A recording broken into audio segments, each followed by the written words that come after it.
Akkam jirtu hordoftoonni YouTube channel kiyyaa baga nagaan dhuftanii Dr. Ilboo Caalaadha. Har'a kanan dhufe akkuma mata duree irratti argitan wantoota marsaa laguu dubartootaa jeeqanii fi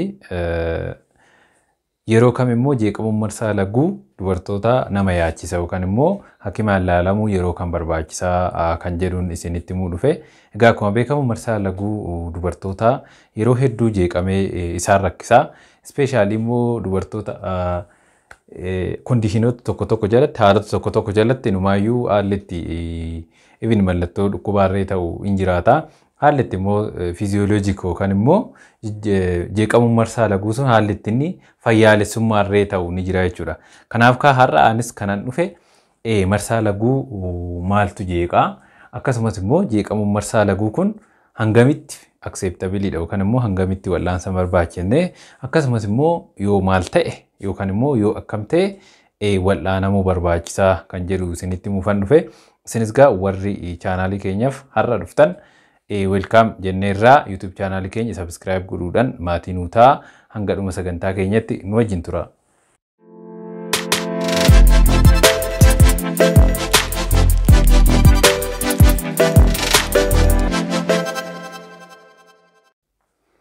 Ogaa mee maaltu jeeqaa? Marsaa laguu durbootaa maaltu jeeqaa waan jedhu irratti qabxii 7 wayii qabadhee dhufeen jira. Isaanis gaa tokkoffaa fi koomanii hin ta'e irraa kaanu. Tokkoffaan maalidhaa? Marsaa laguu durbootaa jeequ qorichoota jechuudha. Qorichoonni adda addaa kan marsaa laguu durbootaa jeeqan ni jiru. Qorichoota san keessaa isaan ijoo fi koomaniin qorichoota da'insaaf fudhatan yookaan immoo contraceptive pills. Especially kan OCP jedhamu kan immoo qoricha afaanin fudhatamu sanii hambiraallee qorichoonni biraa san akka postipilii, impilaanoonii fi qorichoonni biroos kan da'insa ittisuudhaaf kennaman hedduun isaanii marsaa laguu dubartootaa ni jeequ jechuudha. Ni jeequ yoo jedhamu gaa yookaan akka baay'atan taasisuu yookaan akka xinnaatan yookaan guutummaattirree yeroo murtaa'eef akka hafan taasisuu danda'u jechuudha. Qorichoonni biraallee ni jiru. Qorichoota akka kan dhukkuboota sammuu tokko fudhataman qorichoonni dhiphinaaf yookaan immoo antidipiresantan jedhamu qorichoonni isaa fudhataman illee hedduun isaanii marsaa laguu durbootaa kana ni jeequ jechuudha. Tokkoffaan qorichoota. Lammaffaan jalqaba marsaa laguu yookaan pubertii. Jalqaba marsaa laguu yeroo jedhamu dubartiin takka giddu galeessan naannoo waggaa 12-13 gidduutti marsaa laguu ishee jalqaba arguu kan jalqabdu. Dubartiin takka marsaa laguu argite waggoota lamaan kara jalqabaa san marsaan laguu isaanii ni jeeqamaa jechuudha. Marsaan laguu isaanii dhaabbataan ta'uu jechuudha waggoota lamaan kara jalqabaa. Inni sunillee wantoota marsaa laguu jeeqanidha. Haa ta'utii garuu jeeqamuun marsaa laguu sababa kanaan dhufu kan nama hin yaachisnee fi rakkoo kan hin qabaannedha jechuudha. Kanaaf lammaffaan jalqabbii marsaa laguuti. Sadaffaan dhuma marsaa laguu. Dhuma marsaa laguu jechuun egaa dubartiin takka akkuma beekamu marsaa laguu arguu jalqabdee achi booda immoo yeroo ta'een booda sababa jijjiirama uumamaatiif jecha marsaan laguu irraa dhaabbataa jechuudha. Yeroon itti marsaan laguu irraa dhaabbatu sun gaa menopause jedhama.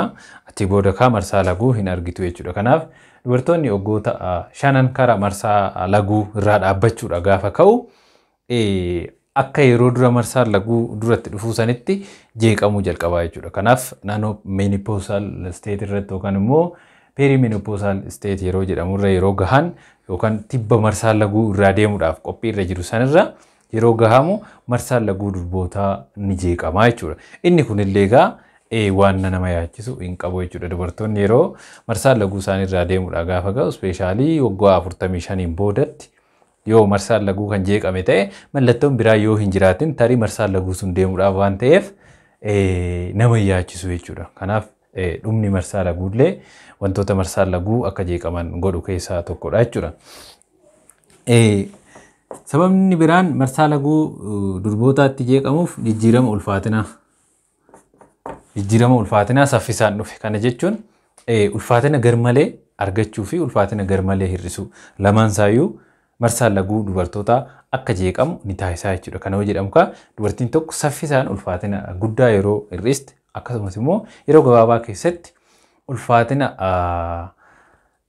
yoo dabalte sullachanuu marsaan laguu yeroodhaaf akka jeeqamu ni taasisaa jechuudha. Kana malees durboonni baay'ee qaamni isaanii gurguddoo ta'an obbiis warri ta'an illee marsaan laguu isaanii jeeqamuu danda'a jechuudha. Kanaaf inni biraan jijjiiramni ulfaatina namaarratti ta'u marsaan laguu akka jeeqamu taasisaa jechuudha. Inni biraaf shanaffaan dhiphina yookaan istireesii. Dhiphinnis dhiphinni akkuma beekamu dhiphinni yeroo namni tokko yeroo dhiphatu jijjiiramni hormoonii waan jiraatuuf marsaan laguu dubartii sanii yeroo dubartii sun baay'ee dhiphattee jirtutti dhibba sanirra marsaan laguu ishee jeeqamuu danda'a jechuudha. Inni jaaffaan dhukkuboota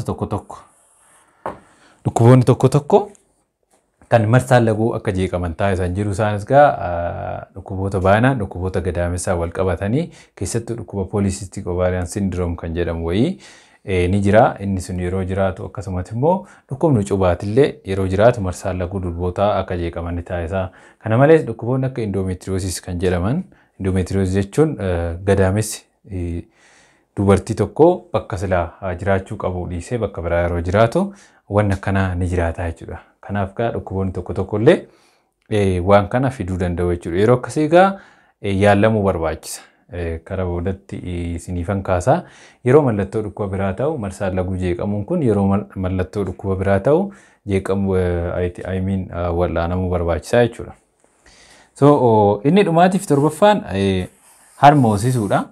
Dubartiin takka deessee yeroo deessee kaastee ispeeshaalii ji'oota 6 gara duraa yoo harma qofa kan hoosistu ta'e inni sunillee marsaan laguu akka jeeqamu gochuu danda'a jechuudha. Tootaalii akka hafu yookaan immoo baay'inni isaa akka xinnaatu maal gochuu danda'a jechuudha. Egaa jeeqama marsaa laguu kana kan jennu sababoota isaa manoo jenne guyyoota muraasan jeeqamuu guyyaa 3 yookaan 4 geeddaramuu san jechuun wanti sun acceptabiliidha. Garuu yoo kam nama yaachisuu danda'a yookaan immoo jeeqama marsaa laguu kun yoo maal ta'e nama yaachisaa kan jedhu immoo itti aansinee qabxii 5 tokko kan laallu ta'a jechuudha. Innis tokkoffaa irratti tokkumaan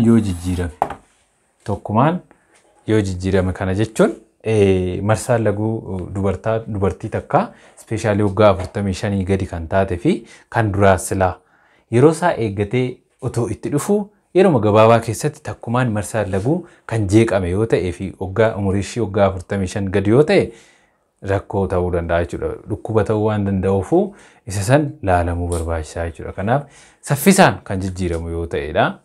Kan laalamuu barbaachisu. Inni lammaffaan guyyaa 8 yoo irra ture. Guyyaa 8 ol yoo irra ture.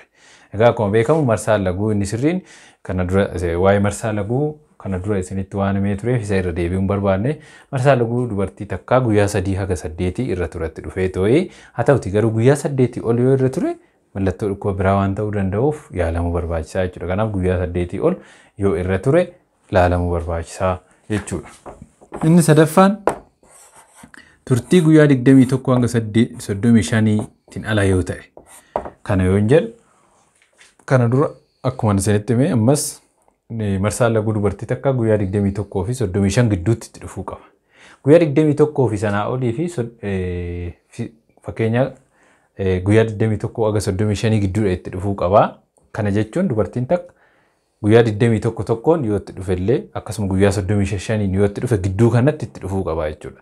Kun ta'uun hafee fakkeenya 21 gaditti fakkeenya guyyaa 20 guyyaa 19 guyyaa 18 yoo kan itti dhufu ta'e akkasumas immoo guyyaa 35 ol yoo kan turu ta'e marsaan laguu itti dhufee marsaan laguu itti aanu dhufuudhaaf guyyaa 35 ol yoo kan fudhatu ta'e kunillee mallattoo dhukkubaa waan ta'uuf yeroo akkanaatillee laalamuu barbaachisaa jechuudha. Kanaaf guyyaa 21 hanga 35tiin ala yeroo ta'u laalamuu barbaachisaa jechuudha.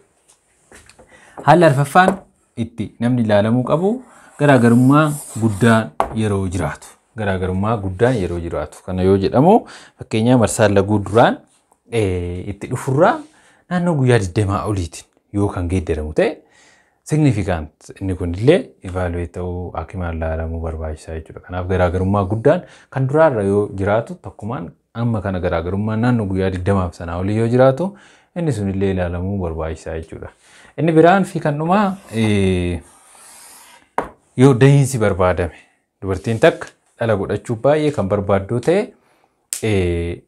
laalamuu barbaachisaa jechuudha. Maaliif jennaan dubartiin takka marsaan laguushii hanga jeeqamaa ta'etti marsaan laguushii yeroodhaan hanga dhuftetti carraan yeroo sanatti daa'ima godhachuushii waan xinnaa ta'uuf laalamuu barbaachisaa jechuudha. Maaliif jennaan tarii umuriin illee murteessaa waan ta'eef yeroon akkuma umuriin dubartii takkaa dabalaa deemuun carraan daa'ima godhachuushii xinnaachaa deema waan ta'eef erga marsaan laguutti dhufees carraan xinnaachaa waan deemuufu yeroon marsaan laguu itti jeeqamu kun yoo jalaa dheerate carraan daa'ima godhachuu dubartii sanii boodarra xinnaachaa waan dhufuuf yeroo sanatti yeroo daa'ima kan barbaaddu ta'e dubartii sun jeeqamuu marsaa laguu san ilaalamuu qabdi jechuudha. Tarii sababni daa'ima godhachuu dadhabuu ishii sunuu isaan kan wal qabate ta'uu waan danda'uufu ilaalamuu barbaachisaa jechuudha.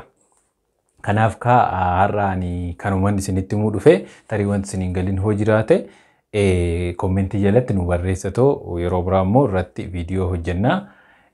Har'aaf kanan qabadhee dhufe kanuma isinis viidiyoo keenya jaallattan laayik gochuu hin dagatinaa. Fayyaa ta'aa.